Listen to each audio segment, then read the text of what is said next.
Hello friends, welcome to Manas channel. আজ একটা কথা বলবো, হয়তো তোমরা সকলেই জানো, শীতকালে আর মাছের টেস্ট দ্বিগুণ বেড়ে যায়।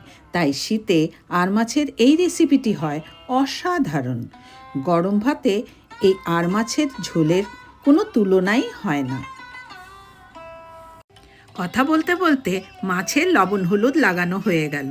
ওদিকে কড়াই গরম হয়ে গিয়েছে।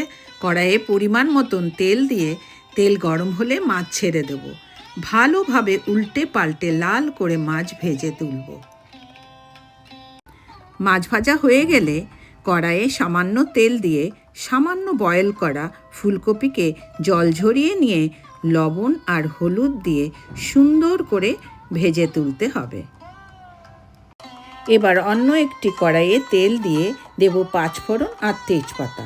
তারপর কয়েকটি আলু টুকরো দেব টমেটো কুচোনো, সামান্য ভেজে নিয়ে দেব আদা কাঁচা লঙ্কার পেস্ট। এবারে দেব লবণ আর হলুদ। তারপর দেব ভাজা জিরের গুঁড়ো আর দেব ধনে গুঁড়ো। খুব ভালো করে মশলা কষিয়ে নিতে হবে যতক্ষণ মশলা থেকে তেল বেরিয়ে না আসে। তারপর ঝোলের জন্য দেব গরম জল। ঝোলে দেব ভাজা ফুলকপি। আস্তে আস্তে মাছগুলো ছাড়তে শুরু করে দিতে হবে। মাছগুলো খুব সুন্দর করে আস্তে আস্তে দিয়ে দেব।